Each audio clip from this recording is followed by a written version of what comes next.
Alice was a little admitted to the Rutledge on November 4th, 1864, after staying a year with Littlemore Infirmary to have her burns treated, which had been caused by the fire that burned down her home and killed her family. The loss of her family had caused some severe mental trauma, which placed into the Rutledge of her behavior to become more violated, and she was seen to be more danger to herself and everyone around her. At the asylum, Alice was mostly in a chaotic, bedridden state and was unresponsive to most treatments and actions, from the noise and lights to the electroshock therapy. She had evident dementia, and it was implied that she had syncope. Schizophrenia. Furthermore, she would have more experience of fits of violence, such as screaming, being extremely dissociated from reality, and attacking nurses and orderlies, which resulted into Alice put into restraints. However, she was having some lucid moments, such as talking and drawing pictures, although those moments were very few and far in between. After a decade, Alice was released from the Rutledge in November 1874 for supposedly to make a recovery from her insanity. And actually, Alice restored peace to Wonderland. However, she still suffered from the bouts of the madness caused by the memories of her family's death. An ending of the American McGee's Alice. Alice is seen leaving the Rutledge in her Wonderland dress. However, the madness returns to the storybook. Alice is seen leaving the Rutledge in a normal outfit. This is suitable and clever for foreshowing that Alice is still hallucinating and her mental health is not perfect. Priest Witzless got her a job at Dr. Angus Bumpy's Houndditch home for her wayward youth, where he would continue to treat her by making her forget about the past and the hypnosis. After a year later, although Alice was still not physically returned to the Rutledge, she still suffered from hallucination of being back in the asylum after being swallowed by the Queen of Hearts.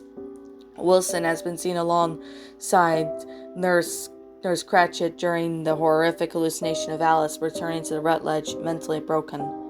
He stated on sincerity that Alice will be ever cured, and said that Alice was such a bad penny returning to him, leaving his reputation in ruin.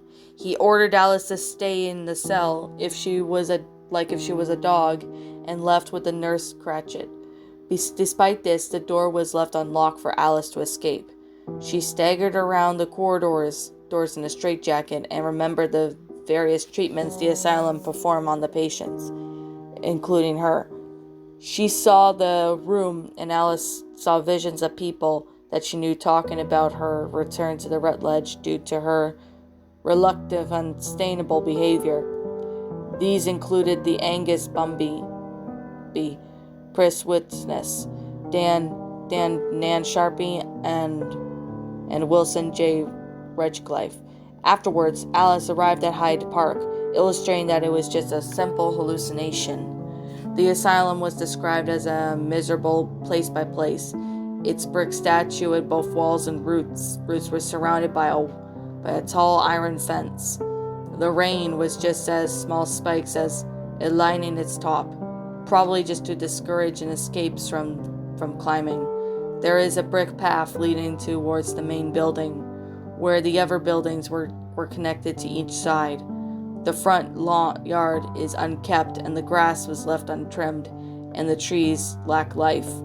The waiting room has couches and a main desk for people who are visiting patients in the asylum.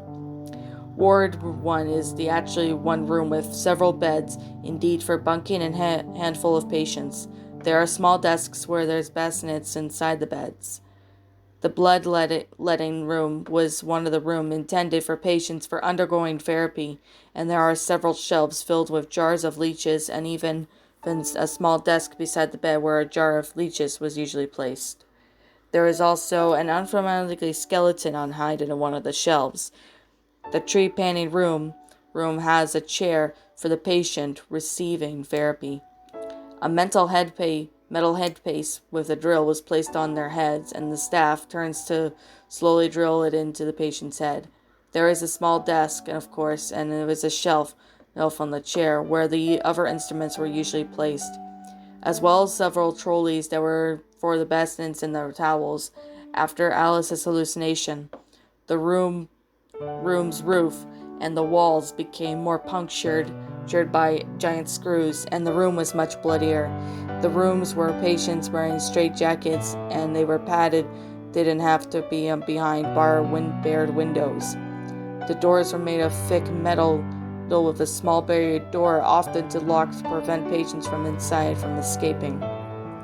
The other rooms in the asylum were similar to the hospitals, where the walls and the floors were not padded and completed with bed, a small desk, and a window. However, the windows are barred, and some of the beds have been strapped in to prevent the patient from escaping. The room, however, was electroshock therapy that was given to Alice was a chair as medicine, with gouges on the side, wrist and lower body belt on the straps, and even a metal headpiece with the various wiring attached to deliver the current on the patient's head. There is a machine with a lever where several levels of electricity could be used on the patient, indicate below it. Inside the room there was a boy, the same age as Alice, and his name was Bartholomew, or Barlow, Bart for short. The boy lacked any normal appearance. Anyone could either blankly see that something was wrong with him. His messy hair was all very which went away to his pale, almost gray skin, brought out to the luminous lighting. His eyes were dark, like Alice's, and he wore white clothes like the other patients. His grayish skin bared through cuts and bruises, along with his split eyebrow. His right arm was bandaged up all the way up to his shoulder, which he had been shredded when his right side had been slashed. His injuries appeared to be painful, when he couldn't help it but laugh, though. He didn't let it bother him. That was just one of the glories about him.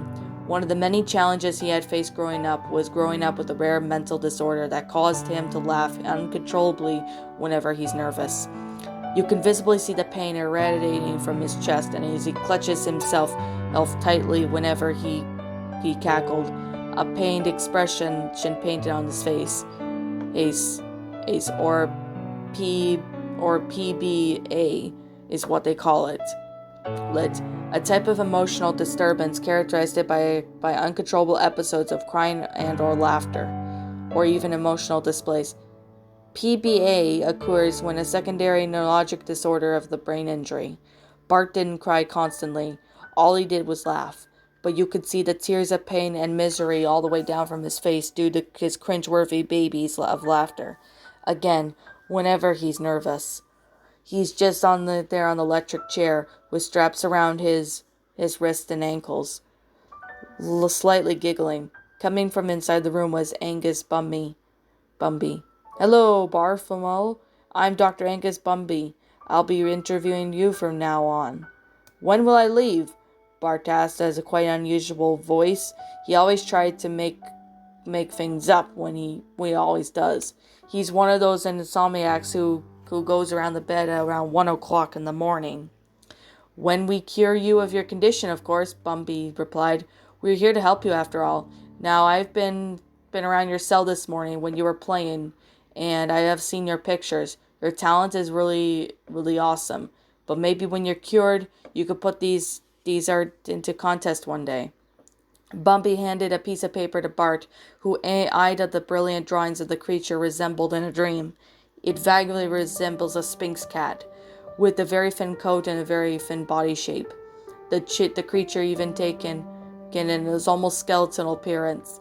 Its bones had been seen through its fur, gray skin, and its decaying, starved appearance is suggestive of a cat carcass that had been rotting for years, which could be linked to Alice and not seeing the Cheshire cat in it for about a decade, and considered as symbolic of the damage and decay of Alice's mental state.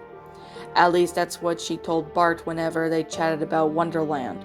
It was a large head and paws, and disturbing human-like smile, which sometimes seen splattered with blood, and long neck, sharp claws, and big pointy ears, and a long tail with a tuft on the end. It wears a gold hoop earring on its right ear, and its skin was covered in black markings, similar to tribal tattoos. Its smile looked maniacal, and it appears to have grown underneath the yellow incisors, which of course was covered in blood. Its eyes were also green, glow with the bright of illuminating light. "Can you tell me what that is?" the doctor asked. "Sure, he's a Cheshire cat." Bart said. "That's what Alice calls him. At first, I didn't know what he was, but I was thankful when Alice told me about him." "The Cheshire cat?" Bumby asked. "When did you meet this cat?" "Well, when I first came here to Rutledge, whenever I slept, I dreamed about him every single night. Never I have heard or speak of him, but all I did was a present to me. Not like a smile where you feel the warm welcome, but even a smile, but he knew that you don't. Like he knew all your deepest secrets, and unsettling isn't just that." Dr. Angus Bumby wrote down the notes as he interviewed the boy. Bart continued, "You know, my father used to beat me up pretty badly whenever I got out of line. Bam. Whenever I missed a day of school, boom.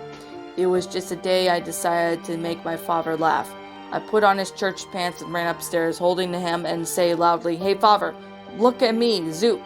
I let him fall to my ankles, and of course he laughed so hard he nearly bust a gut." With that said, the chuckle of the memory of his father making him laugh like a fool, Bumby even smiled at that. But all that died down when he said, "And that's when he broke my nose." Bumby looked up. "That's terrible. What an abomination of a man." "But there is the truth about lies," Bart said. "Last night a Cheshire cat spoke to me. I'm not lying when I say the cat, he spoke to me. He must have dug his claws deep into my brain because I knew about the memory of my father like he told me. It was a dark side of comedy.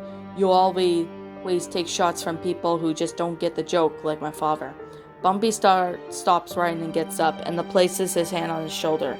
"And whatever that thing he's right now is, come on. It's time to get back to yourself." "Oh, okay." The two walked down halfway towards cell 2990 until they ran into Alice in her straitjacket. "Well, what did he say?" she asked Bart. Well, he said that it was a dark side of comedy. He always takes shots from people who just don't get the joke," Alice interrupted. "The usual thing. That happens in every comedian." "How do you know?" "Oh, it's so easy to read a person. They're like an open book," the cat told me. "He just told me that it was just taken like a liking towards you. You're obviously in the comedy genre. And you're like the drama, since your parents died." Bart was skeptical about bringing the tragic back up, but Alice just nodded. "Yes, I'm afraid so. But of course, you did send your condolences, right?" "How can I forget?" Alice smiled. "Marvelous. Just be sure to come to the tea party around 8. Don't be late." "I won't," he replied with a warm, wide smile. Both Alice and Bart went to their separate ways until Alice called back to Bart by his shoulder. "Oh, Bart!" He looked over his shoulder, and Alice stopped him. "You should smile more often. It suits you." Bart smiled and continued his merry way. Around 8, the Bart asked one of the guards if he could visit Alice's cell, and they obliged. Knowing that him and Alice were becoming close, once he entered Alice's cell, she had a table with 2 chairs and sit in the middle, padded for one room and for her and the other. "Wow," he said in awe. "You're just in time," Alice said with a smirk. "Unlike me, of course, the Hatter always gets to me for being late. I don't blame him, though. I'm always late." Bart sits down right in front of Alice.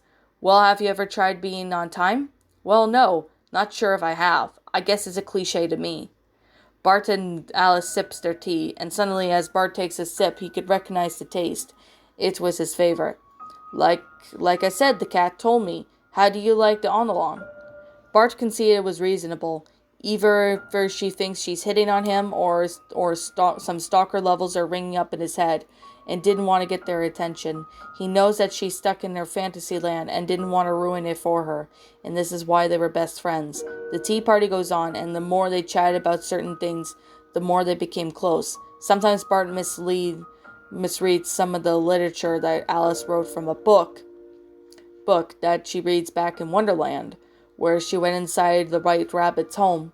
One night, Bart woke up with a start.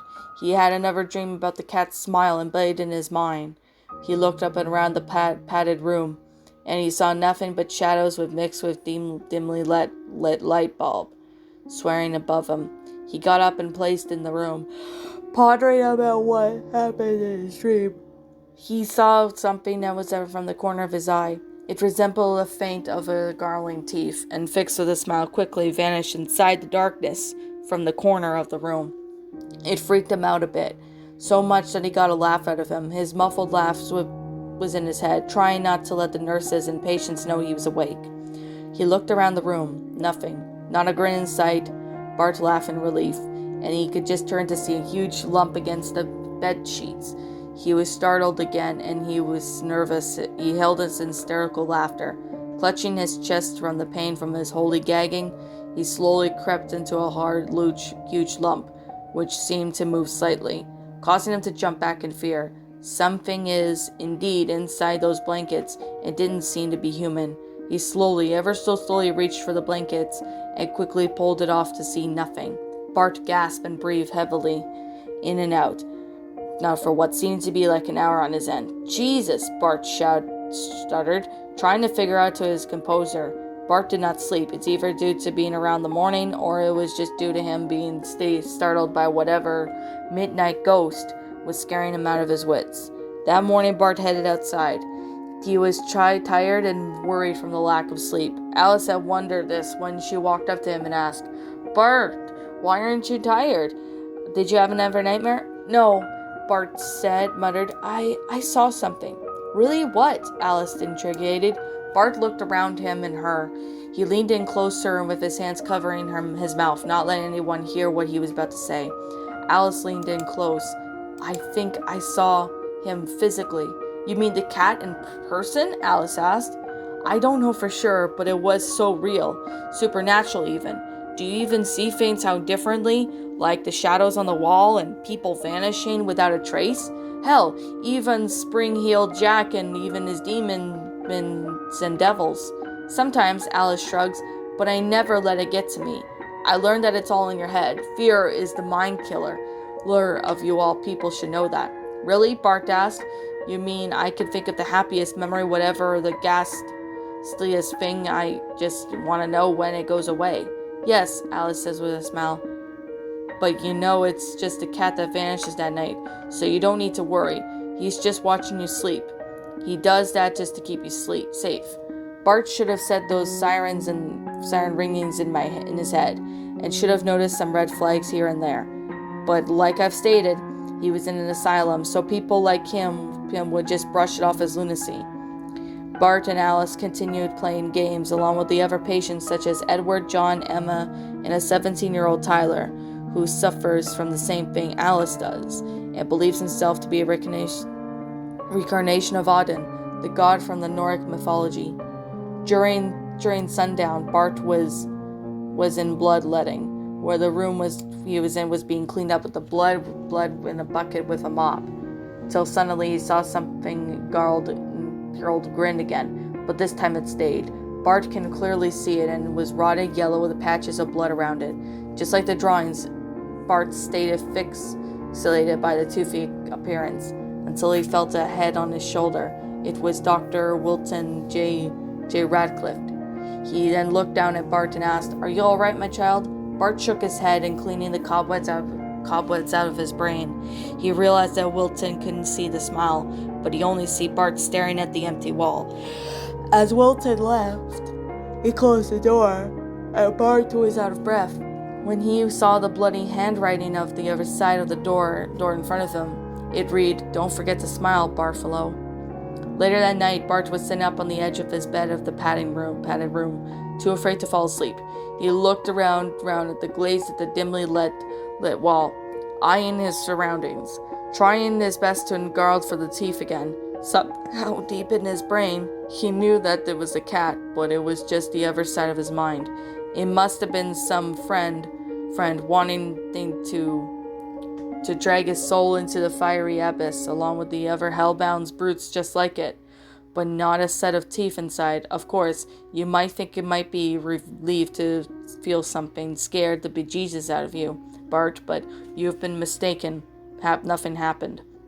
The next week was different, however. Bart seemed to be happy in the shadow of the very corner of his room, hear noises in the other rooms, and even letters near his cell door addressed to him by an unknown writer. Now Bart was starting to get unsettled at what he was hearing. Never in his life he'd be haunted by something that doesn't understand that he could tell someone. The first thing that happened when he was in his head was telling Alice, but she still couldn't just tell him that it was just a cat. But, of course, what kind of cat was it? Bart even knew about Angus Bumby, even though he was a physiologist after all. That day, the doctor had told him everything happened a long week ago, and the man wrote down what Bart had said. As usual, you seen some sort of faint teeth. Is that correct? Yes, that's what I said, Bart replied. I'll start off with the damn smile in my room. I see. Now, have you been taking any medication during those events? I don't know. No, to be honest. Then Angus continued writing and looked directly at Bart. It seems to me that you were having hallucinations due to your lack of sleep, in contrast with people with syncopesia. Yeah, often have a authority of hallucinations, hearing sounds and even voices that are not there. These voices may not be told by affected the person what they do. A phonome is a command of hallucinations. The longest recording of time without sleep is approximately 246 and 64 hours, or just over 11 consecutive days. Although it's unclear exactly how long humans can survive without sleep, it isn't long before the effects of sleep deprivation start to show. Only after about 3 or 4 nights without sleep, you can start to hallucinate, so I recommend you taking some sleeping pills before you go to sleep, right? Bart didn't think of it, so he agreed and went on his way. Later that night, Bart took his sleeping pills, like Bumpy had recommended, and went to bed. But not long before 12, Bart dreamt of having heavily wooded, growing mushrooms. There were well-kept gardens and substantial houses like those of the Duchess and the White Rabbit, and has a seacoast where the mock turtle lives. And the land was normally ruled by the Queen of Hearts, whose was decreases of the capitals of punishment are routinely nulled by the King of Hearts. At least wanted to the Duchess, she said she didn't bother Bart too much. The main population consists of animated playing cards, the royal family hearts, quarters diamonds, men and even soldiers as clubs, servants as spades. In addition, there were many talking animals, which made Bart smile due to finally having a conversation with the animal kingdom after what kind of mankind as usual. But he forgot it was all finally striking conversations with the animal kingdom after mankind as usual. But he thought it was just strange when Bill the Lizard remembers Alice being stuck in the White Rabbit's house when she grew to his size. So strange that. But however, he hasn't forgotten the day Alice uses her huge foot and uses it, which is the chimney, to kick Bill in the air.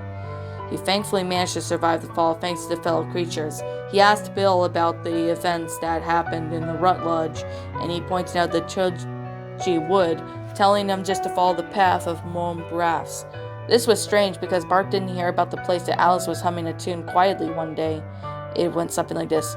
"'Twas brilliant and slivery toves did cry and gumble in the wubble, and the all mimsy and the burgroves rose and the gnome rafts and out regrettable." While walking through the Tingy Wood, he began to feel a little bit shaken up by the noises. And of course, he began to sing that tune to himself to calm down. Despite it being anonymous and bit catchy, he sang it quietly but hesitantly. As he followed the path during some rafts, he couldn't help but smile, but he feel like he was being stalked. He feel like he was being followed and going the right way, because he felt his knees buckle whenever he heard something in the rustle in the bushes. He continued to sing for himself. Suddenly he stopped when another voice raspy was heard by the hissing cobra, singing around him and jumping to his skin. Obviously, he found no one in the path. "Hello," he called out in the darkness. "Is anyone there?" No answer, just surrounding noises of the pitch-black forest around him. He walked backwards, fearing that someone or something was following him, until he turned around only to be face to face with what looked like to be about a boy no older than 6, dressed in black and paler than nobody had succumbed to death. His eyes were blank, bloodshot, and bleeding like a fountain. The boy opened his eyes and saying in a deeper voice that Bart is everything I'd imagine, sending Bart into hysterics. "He's got the whole world. His hands. He's got the whole world. His hands. He's got the whole world in his hands. He's got the whole world in his hands." He went the other way until he noticed that the path had been lifted with some pieces of bones and blood surrounded the young man. Both were animal and human. Bart was breathing heavily, in and out quickly in a quick pace. The boy with the deep voice vanished and Bart turned around, leaving a chilling sentence. "That's the thing. Everything went quiet, just pure silence. No chirping of crickets, no rustling of the bushes and trees, nothing. Just the sounds of Bart's heavy breathing. Bart backed away from the graphic scene until he heard something. It was faint, and it sounded like a choir of man and woman, all speaking in hallucination. And none of them sounded like human. Bart couldn't tell what they were saying. They was just all climbed up and jumped and sounded like a bunch of gibberish. Or in this case, some ancient tongue, or some demonic language. Finally, one of the single voices became slivery and eradicated from amongst the natural culture clattering, making itself turn around. "Turn around, Bart." Bart did as the voice had been instructed, and he saw the creature was indicates, almost skeletal in appearance, and his bones could be seen through its furless, gray skin. Its decaying, starved appearance suggestive of the cat carcass that has been rotting for years. It has a large head, paws, disturbing human-like smile, which is sometimes seen splattered with blood, a long neck, sharp claws, big pointed ears, and a tail with the fur tough on its end. And it has a gold loop earring around its right, and its skin was covered in black markings similar to the tribal's cartoon tattoos. Its smile looked medical, and it looks to have undergrown yellows and scissors, which is covered in blood. They were also seen green, glow of the bright, illuming light. This was the cat of the raft that had haunted his dreams for years in the asylum. Haunting and muttering increased.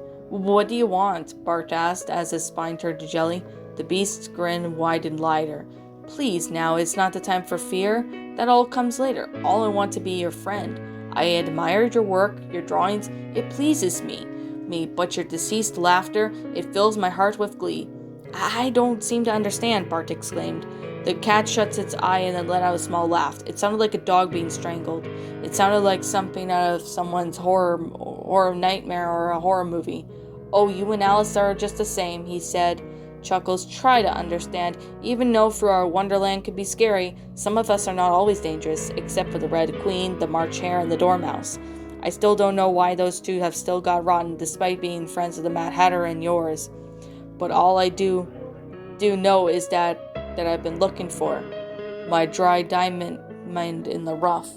Bart tried to make out what's happening, but he looked to see the cat. "You came for me?" "Of course I could, to join the Red Lodge to see the cracking lunatic.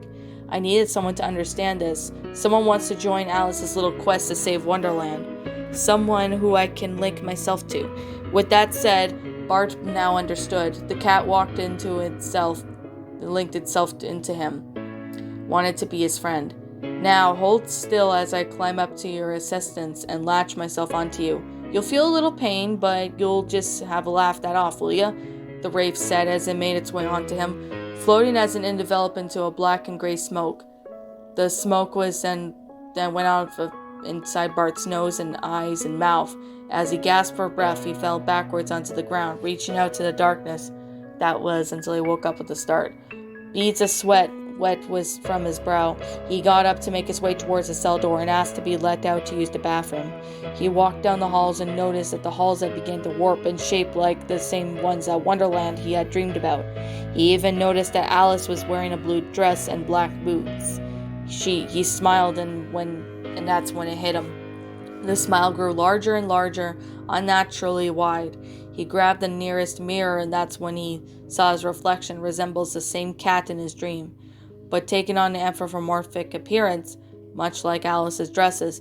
He was now wrinkled skin, ghostly white, and he even had markings on his skin. Bloodshot red resembled the Noric tattoos. His usual white shirt and pants were replaced with the outer line of Harlequin gesture. He wore a cap and bells. As he gazed in the mirror, he grinned, showing his new fangs, and his teeth were now like the cat's. His eyes were now a different color, and his eye was red, and his left one was black. Both of the eyes were not slits or a sapphire. They were pupils. Both pupils were spirals. How was this possible? His new claws and teeth and red, and with the rest of his markings. While he was smiling, a small chuckle began to escape from his lips, and all of a sudden he slightly laughed, and then another, until Bart was crackling with howl and laughter. In a fit of insane growling, he then smashed the mirror and threw it to the ground. Alice began to smirk as the boy was laughing so hard that he began to gasp for breath. The doctors had noticed what was going on. Just as Bart saw this, he didn't want to see the doctors, he saw the silhouettes. Black, shapeless blobs that were voices that fainted, murmured by whatever the doctors had saw the silhouettes. Black, sharp, shapeless blobs that had been voices that were faint and murmured by whatever insanity had took over him. His vision was blurred, overcoming madness as he picked up the piece of sharp glass. Still smiling like a madman, he lunged at one of the doctors, stabbing him over and over. The muffled screams filled his mind, and he began to attack them. Alice did the same. Bart didn't want to notice this at first, but it seemed that he wanted to escape the rut ledge since he even escorted there in the first place. Bart found a hammer of one of the janitors and grabs it and begins swinging wildly at every doctor and nurse that he can get his hands on. Alice just uses one of the knives that she uses, says to cut her breakfast, and she began stabbing everyone. As soon as everyone works there eventually dies of their injuries, but at least some of the nurses survived. Bart drags their blood letting into the room and used one of the machines to kill her. Alice and Bart just had a great time walking outside a reveal wonderland they deserve to live in hand. Ah, what a day, Bart sighed. Yes, Alice says, but Wonderland needs to be saved from the Red Queen's power. Say what you need a nickname, like the Mad Hatter or the Duchess. Bart laughed deeply, snapped at his fingers. How about Harlequin? I like it, Alice grins. With that said, they went deep into the wonderland they have created. The streets of London were in a state panic due to local newspapers describing the asylum inmates of escaping the rut ledge about 5 a.m. The inmates were described as Barlow and Alice Liddell, and the two friends met in the Red Lodge in the fall season. They were seen walking hand in hand in the green dragon alleyway. Blood covered their clothes and provided the asylum, and the police are on the search for the two inmates. It will not rest until they're found and brought to justice. And that, my little pretties, was We're All Mad Here. A Alice in Wonderland lost, well, I'm not going to say lost movie or anything, but an Alice in Wonderland creepypasta written by The Dark Cat. TheDarkCat97. TheDarkCat97, I want to thank you so much for the story. Now let's get to the review itself. I actually like this story. I actually found this story to be rather good. Despite the story being long, I'm going to keep the review as short as I possibly can. So I'm going to keep the review as short as I can. So I can definitely say that I'm going to be completely honest with you all on this. Now, however, there are some things that I do have to say about the story. Now, first of all, I would like to say that I actually found this story to be rather good. Now, since the story was really long, I'm going to keep the review as short as I possibly can. Now, the story itself, I actually found the concept to be rather good. Like, the grammar of the story was really good. The sentence structuring worked well. The storyline was absolutely perfect. Like, it flowed out really well with the story. Now, I could definitely say that there is a lot of great concept to it, per se. And you could definitely say, the story was actually really good. Now, Now I could definitely say that it was really, really freaky. Like I could imagine Alice going through something like this, and maybe Wonderland was just her hallucination dream that she's seen. Well, this could be one of the dark origins of Alice in Wonderland, but I don't really know for sure. But here's the thing. I haven't seen the Disney Alice in Wonderland in like so long. I'm gonna have to rewatch that whenever I get a chance, but this story actually was pretty freaky. Like it could be, know that these two were like hallucinating something. It's really freaky, but it's actually pretty cool at the same time. Come to think of it, when you're looking at something like this, it actually looks really interesting to say the least. Now, I could definitely say that there was a lot of time and effort into the story, which is good. And it's really freaky, I could definitely say. But one thing is for sure is that how did the two end up in a mental hospital? How did they end up in the mental asylum or something? Like, besides their hallucinations, what caused them to go through, what they're doing? That's kind of the question I do have for the Dark Cat, but he could probably answer it because it's his story, so I could probably, understand and see, but I can definitely say, it's a pretty good story. Like, I can definitely say that it's a really good story, and I could definitely like it.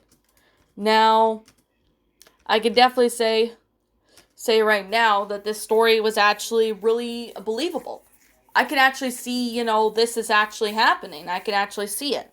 Now, I could definitely say the concept was pretty freaky, and it's a little disturbing at certain parts, so I didn't read certain parts because they were a little disturbing, but I could definitely say it was very unnerving to that point. So, but I really do enjoy this story, and I could really tell that this story was pretty good in their own situation, but I can definitely say, hey, right now, that it's a really good concept. Now, it's freaky, but it's still a pretty good concept, and it's actually really believable.